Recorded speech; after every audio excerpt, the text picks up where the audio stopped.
इंसाफ की आवाज news channel में आपका स्वागत है। जुल्म के खिलाफ देखते रहिए इंसाफ की आवाज न्यूज चैनल। तकरीबन 15 दिन से इस्माइल साहब, आमिर कारपेंटर साहब, मुमताज शेख, समद भाई, इन तमाम साथियों का जाफर नगर की 2-3 मीटिंगों का मैं जायजा लिया, उनके बयान सुना। वो हमेशा ये कोशिश करते हैं कि बुनकर भाइयों का कम से कम नुकसान हो, मंदी की हालत में कारोबार अच्छा चले, उसके लिए एक मजबूत लायमन तैयार करने की हमेशा कोशिश करते हैं।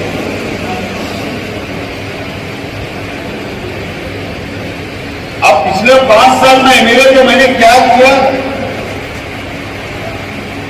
ये आप लोग जानते हैं, शहर जानता है, उसके ऊपर मुझे कोई सबूत देने की जरूरत नहीं है। लेकिन ये जो 5 साल जिस हालात से हम लोग गुजरे हैं, शहर का बुनकर जिस हालात से गुजर रहा है, आप लोगों को संजीदगी से बैठकर इस ताल्लुक से सोचना चाहिए, ऐसा मेरा आपको मशवरा रहेगा।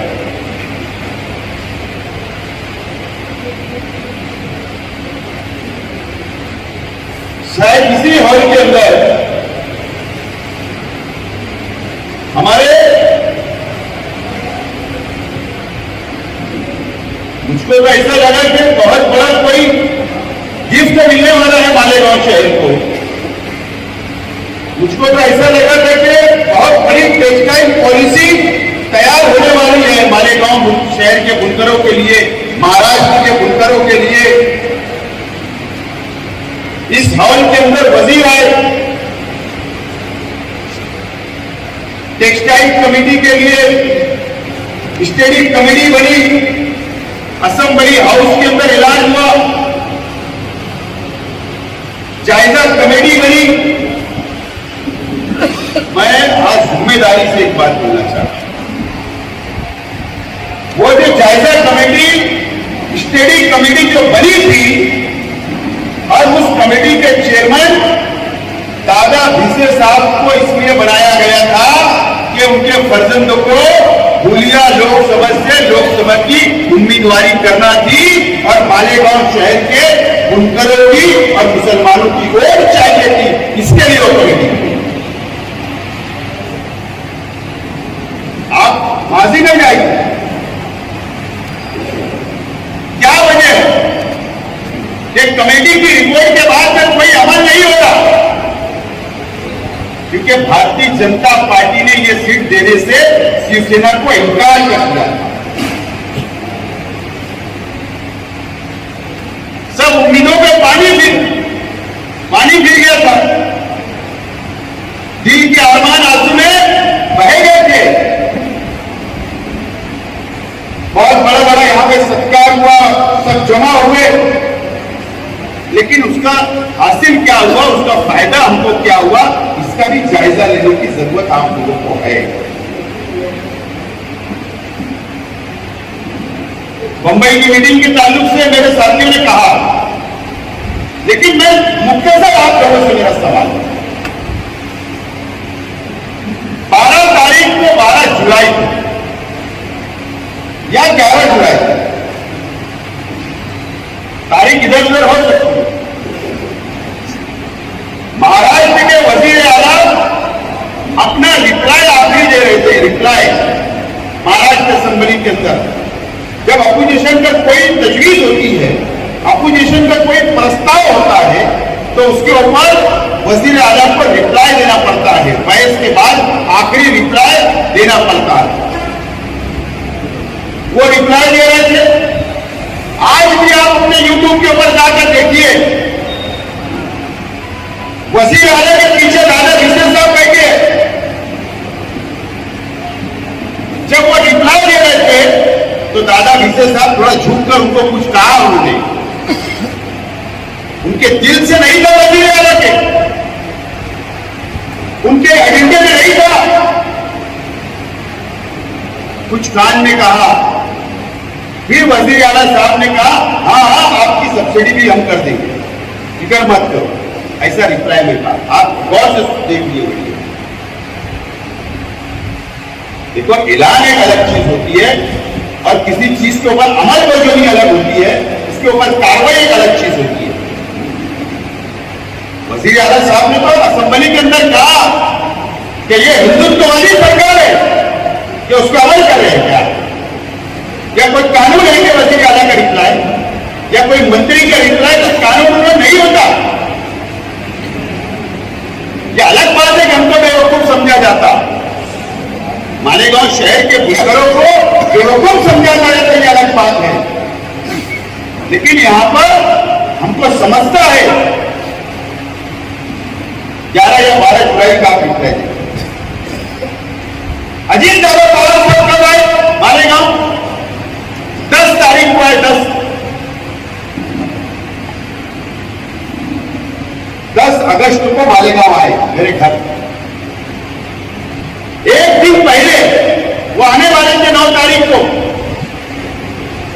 इस्माइल भाई, अमित भाई, असलम भाई, हमारी बात हुई थी हमको, क्योंकि जो बिजली की बिल तकसीम हुई, जो वजीर आला साहब ऐलान कर रहे थे, जब ऐलान अगर कानून बन गया तो फिर बिजली के बिल के अंदर सब्सिडी गायब थी। है ना, आप लोगों के पास बिल है ना, सब्सिडी आई नहीं आई? ये खबर मुझको मेरे साथियों ने दी। मैंने कहा कि अजीत दादा पवार आ रहे, उनसे मेमोरेंडम दो, हम उनसे बातचीत करेंगे। इत्तेफाक देखो, अजीत दादा पवार कोल्हापुर के दौरे पर थे। 9 तारीख को जब हमारा कैंसर हुआ तो वहां थे। 9 अगस्त को वहां पर इच्चल करंजी के बुनकर तंजीमों ने मुलाकात की और कहा कि सब्सिडी नहीं आई। उनका मेमोरेंडम लिया उन्होंने, और इत्तेफाक ऐसा हुआ कि जब दूसरे दिन आए तो हमारी भी वही सेम बात हुई। उन्होंने ये वादा किया कि मैं वहां से आ रहा हूं, मुझे भी इच्चल करंजी के लोगों ने कहा है मैं मीटिंग लगाने वाला हूं। वो यहां से चले गए। जाने के बाद दूसरे दिन 11 तारीख को कैबिनेट की मीटिंग थी। वो अमनलेर से वापस मुकर गए रात में। उन्होंने हमारा मेमोरेंडम लिया, इच्चल करंजी का मेमोरेंडम लिया। और एक बात याद रखना, जो डिपार्टमेंट का मंत्री, जो डिपार्टमेंट का वजीर होता है, सिर्फ वो कैबिनेट मंत्री, वो अपने ही डिपार्टमेंट की तजवीज रख सकता है कैबिनेट में। लेकिन वजीर आला और नायब वजीर आला को यह इख्तियार होता है कि वो कोई भी डिपार्टमेंट की तजवीज कैबिनेट में पेश कर सकता है। अजीत दादा पवार ने दूसरे दिन सुबह जब कैबिनेट हुई तो अपनी नोट बनाया, अपनी मीटिंग की नोट बनाकर कैबिनेट में पेश की और वो सब्सिडी बहाल करने का फैसला किया गया। सब्सिडी बहाल हुई। 12 को हमारी मीटिंग हुई।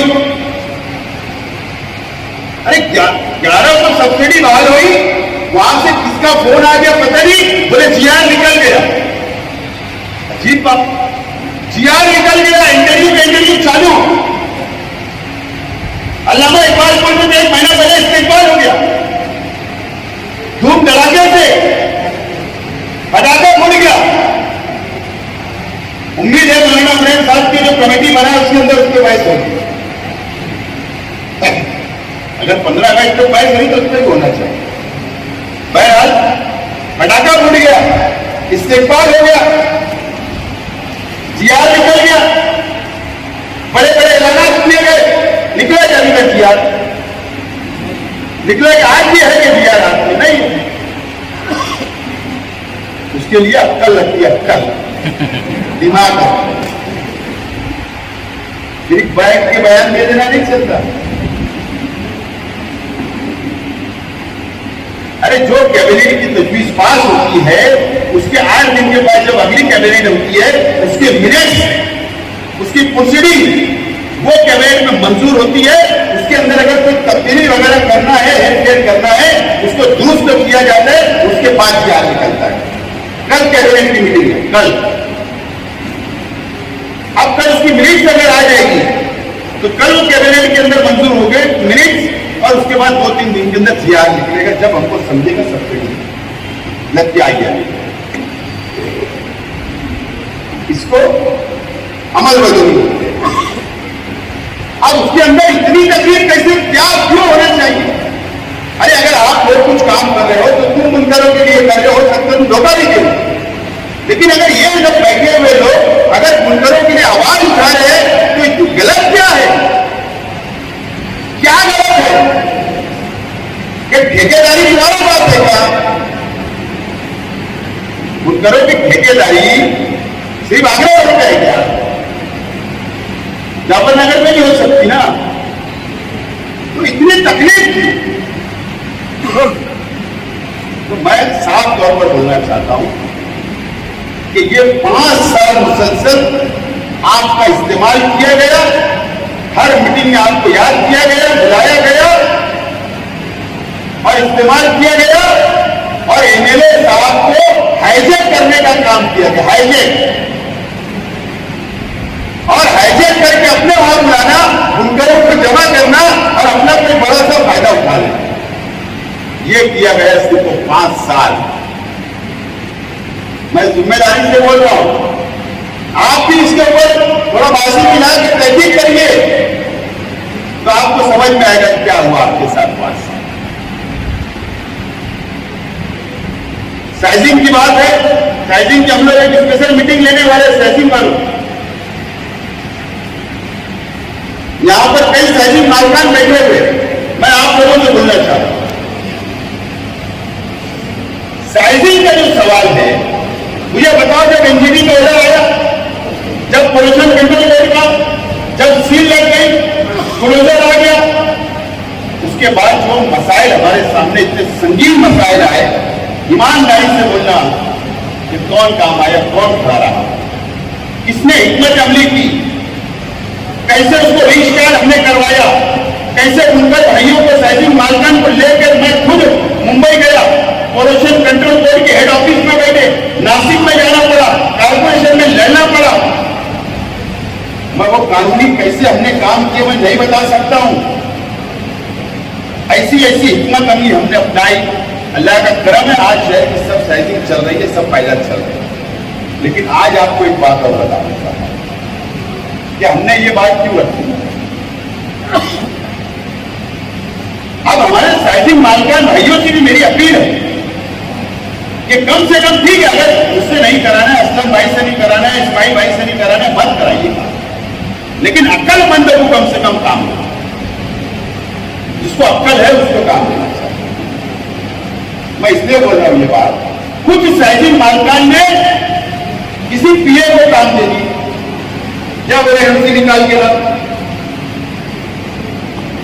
अब एनओसी निकालने को अंदर गया, कमिश्नर ने लेटर लिखकर दे दिया, एमएलए साहब के लेटर का रिप्लाई हुआ, रिप्लाई एमएलए साहब का लेटर लगा, उसके ऊपर क्या लिखकर दे दिया कमिश्नर साहब ने, पता है क्या आपको? एनओसी देते नहीं आती आपको, कहां से लाएंगे हम एनओसी? एक डेम जब तीर कमान से निकल जाता है दोबारा आता है वापस। ये लेटर है, हम आपको बताएंगे तो इस तरीके की बेवकूफी करके बैठे। इसके लिए जब वो मीटिंग इच्छा तिरंगी की चल रही थी तो मैंने वहां पर ये मुद्दा रखा और मैंने कहा कि जो गवर्नमेंट ने वॉयलेंस तैयार की, वॉयलेंस जो एमआरटीपी एक्ट, जो टाउन प्लानिंग का एक्ट बनाया गया मॉडल पूरे महाराष्ट्र का एक, उसके अंदर साइजिंग का उल्लेख छोड़ दिया गया है। भूल गए या जानबूझ के किया मुझे पता नहीं, वो भी अभी रात में हुआ 1.5 साल पहले। तो हमने वो मुद्दा रखा तो उसके अंदर वॉयलेंस के जरिए तरतूब किया जाए, अमेंडमेंट किया जाए, और उसके ऊपर जो सेक्रेटरी अर्बन डेवलपमेंट 1 जो सेक्रेटरी आसिम गुप्ता, इत्तेफाक से मेरे अच्छे ताल्लुकात है उनसे, उन्होंने मुझसे कहा कि आप ड्राफ्ट तैयार करके ला के दीजिए, इसके अंदर हम अमेंडमेंट करने की कार्रवाई करते। वो अजीत दादा पवार साहब की मीटिंग की मिनट्स के अंदर मौजूद है, ये जो बात हमने कही। और एक भी शख्स ने हमें नहीं बोला था कि मुद्दा उठाना, लेकिन हमको समझा ना, हमारे शहर की सनत पे बात, वक्त की बात है, हमारे शहर की साइजिंग के मामले की बात है, हमको समझा, हमने उठाया, हमने किससे पूछा नहीं, हमने ये सोचा नहीं कि ये वोट बैंक है, ये वोट मिलेगी नहीं मिलेगी, नहीं, ये हमारे शहर का सड़क है। अगर ये साइकिल चलेगी तो पावर लूम चलेगा, पावर लूम चलेगा तो मजदूर का घर चलेगा, उसका चूल्हा चलेगा। ये सोच हमारी थी, इसलिए हमने वहां पर आवाज उठाई। इस ताल्लुक से साइजिंग मालकन की एक अलग से मैं मीटिंग लेने वाला हूं और कानूनी बातें मुझे उनसे करनी है। बहरहाल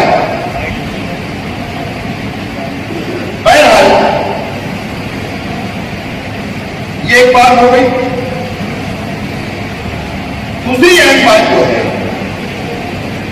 मैं आप तमाम ही और मेरे इस मंच के जरिए मैं शहर के तमाम ही बुनकर भाइयों से मेरा सवाल है और मैं अपील भी करना चाहता हूं। हमारा शहर मौसम नदी से लेकर या हवाई नाले तक का है।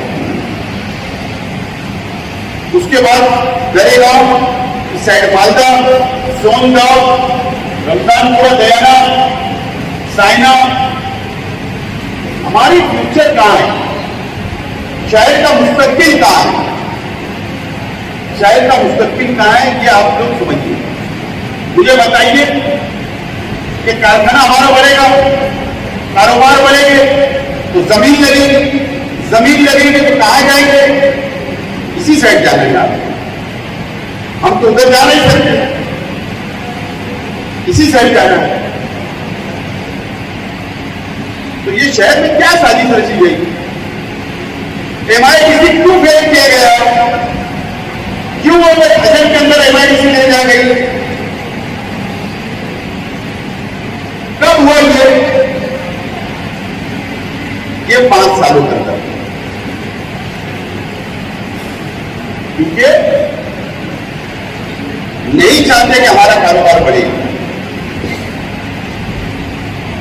नहीं चाहते। लैंड जिहाद का मुद्दा क्यों उठाया गया, नितेश राणे ने लैंड जिहाद का मुद्दा क्यों उठाया, इसके लिए उठाया कि तुम्हारी फ्रॉडिंग बंद हो जाए, कारखाने के लिए लेआउट ना हो, साइकिल के लिए लेआउट ना हो, जमीनें ना हो, कारोबारी हालात आगे, कारोबारी लेआउट ना हो और घरगुती लेआउट ना हो। इसके लिए जाम करने के लिए लैंड जिहाद का मुद्दा रखकर इसको जाम करने की कोशिश की कि हमारा मुस्तकबिल खत्म हो जाए, हमारे कारोबार ना बढ़े, हमको परमिशन ना मिले, हमको LOC ना मिले। आज तक हमारा हरिद्वार का डेवलपमेंट प्लान तैयार नहीं हुआ, आज तक तैयार नहीं हुआ। कितनी अफसोस की बात है। उसके ऊपर मुद्दत बढ़ रही है। ये हम कब सोचेंगे, कब इस बारे में हम संजीदा होंगे। हमारे आने वाली नस्ल, हमारे आने वाली पीढ़ी जो हमारा कारोबार उनके हाथ में जाने वाला है, उसके बारे में हम कब सोचेंगे, उनको कब राहत देकर हम दुनिया से जाएंगे। इस बारे में हमने कुछ सोचा नहीं है, सोचना पड़ेगा। हम लोगों को ये ताल्लुक से भी सोचना पड़ेगा और इसके पीछे एक बेटा परस्त दैनिक काम कर रहा है कि इस इलाके को पूरी तरीके से खत्म कर दिया जाए, कारोबारी हालात से, जमीन के ताल्लुक से। और अजम बोले की जमीन, अजम बोले के अंदर MIDC कामयाब हो, कारोबार उधर मिले, मजबूर कर दिया जाएगा, हमको कारोबार ले जाने के लिए मजबूर कर दिया जाएगा। अगर हमने आज अगर बेदार नहीं किया, इस बारे में भी सोचना पड़ेगा। खेती महामंडल की जमीन ले ली गई, मीटिंगें ले गई कि वहां कारोबार डालो, वहां पर यूनिट डालो, वहां पर फैक्ट्री डालो, वहां पर सर्वे किए जा रहे बड़ी बड़ी फैक्ट्रियों का, क्योंकि अब यहां पर लेआउट ही नहीं है। ये तमाम चीजें आप लोगों को सोचना और समझना। अगर हम एक मजबूत लैमन अगर हमको तैयार करना, लैमन तैयार करना पड़ेगा, सब लोगों को सर जोड़कर बैठना पड़ेगा। अगर मैं नहीं आपके साथ में शामिल होकर लैमन तैयार कर सकता तो आप खुद बैठिए, बैठिए सब लोगों को लेकर, बैठिए सर जोड़कर। लेकिन नियत साफ होना चाहिए कारोबार के ताल्लुक से। सियासत जब वक्त आएगा हम सियासत करते रहेंगे, हम अलग अलग स्टेज पर रहेंगे, लेकिन अगर ये समाज का मौका के लिए सोचना है तो लैमन तैयार करो मजबूत। और मैं तो ये कहना चाहता हूं कि मजबूत तंजीमें का कयाम नया आना चाहिए, नया बनना आना चाहिए, नए चेहरे सामने लाओ, जिनको समझता है, जो लड़ सकते हैं, जिनके अंदर जज्बा है, जो दौड़ भाग कर सकते हैं। ऐसा ना हो कि 500 कंट्रीब्यूशन करके मुंबई जाओ, 5500, मुझे मालूम है 5500 मिलाओ, जमा करो, गाड़ी करो, फिर जाओ, कि बाद में हिसाब होता है इतना बचा 25-25 रुपये वापस। वैसी क्या आदत मत करो, वैसी क्या आदत मत करो। भाई के साथ जाओ ना, बोलेंगे मेरी गाड़ी चल जान दे, मैं चलता लेगा। ऐसे लोग की आदत हो, ये बैठे ना ऐसे लोग जेब में हाथ डालने वाले, 500 वाले नहीं। मजबूत ज्यादा नए चेहरे लाओ, फ्रेश चेहरे लाओ, लड़ने वाले चेहरे लाओ, तुम्हारे लिए सोचने वाले चेहरे लाओ, सनत के लिए लड़ने वाले चेहरों को सामने लाओ। मैं इनके पीछे खड़ा रहूंगा मजबूती के साथ, मैं खड़ा रहूंगा। लड़ेंगे हम हमारी सनत की बका के लिए, लड़ेंगे और जीतेंगे। लेकिन उसके लिए हमको सोचना पड़ेगा, हमारे तब्दीली लाना पड़ेगा, हमारी सोच को बदलना पड़ेगा, जब जाकर हम लोग आगे बढ़ सकते। साइजिंग का एक मुद्दा मैं बोल देता हूं कि इज्जतकरंजी वालों ने डिमांड की वहां पर, लेकिन हम इंटरेस्ट का कारोबार नहीं करते, ब्याज का कारोबार हमारा नहीं है। लेकिन उनका एक प्रपोजल आया। प्रपोजल क्या था कि साइजिंग को कम से कम 1 करोड़ रुपया बैंक कर्ज दे, गारंटी हमारी होगी, लेकिन दूसरा गारंटर गवर्नमेंट बनेगी, और 1 करोड़ रुपये कम से कम कारोबार के लिए, हैंडओवर के लिए, कैपिटल के लिए 1 करोड़ रुपया कर्ज के तौर पर गवर्नमेंट शेयर निकाले कि कोई भी बैंक हमको 1 करोड़ रुपया दे। और उसके प्रपोजल में यह भी था कि 5% अगर 10% ब्याज है या 7% ब्याज है तो 50% गवर्नमेंट बर्दाश्त करे और 50% ओनर करेगा। इस तरीके का एक प्रपोजल था। हमने उसके ऊपर हाँ भी लिखा, ना भी लिखा, क्योंकि ब्याज का मामला इसके अंदर हम लोग को ज्यादा हिस्सा नहीं लेना है। लेकिन उसके बारे में कोई रास्ता निकलता है मदनी तौर पर, तो उस ताल्लुक से आप लोग बैठो, सोचो, और अगर उसमें हमको हिस्सा लेना रहेगा तो हम आगे लेंगे। लेकिन ये मैं आप लोगों पर छोड़ता हूँ। तो मैं आप लोगों से कहना चाहता हूँ कि आइंदा तमाम चीजें आप लोग मजबूत, अब तंजीमों को नया अमल में लाओ, नए अमल में लाओ, नए लोग को, नौजवानों को आगे लाओ, अच्छे लोगों को आगे लाओ, लड़ने वाले लोगों को आगे लाओ। ये अपील करता हूँ। और मैं एकदम साफ तौर पर ये कहना चाहता हूँ, ये 5 साल के अंदर जितने भी बुल्डर भाई मेरे पास अगर पावर का मसला लेकर आए, तो मैं कंपनी के साथ में गया हूं आप लोगों के मसला हल करने। जो लोग किया है, मैंने पार्टी नहीं देखा, आए मुझे चल साल, जितना फायदा लेने की कोशिश मुझसे हो सकी मेरी जात से मैंने किया।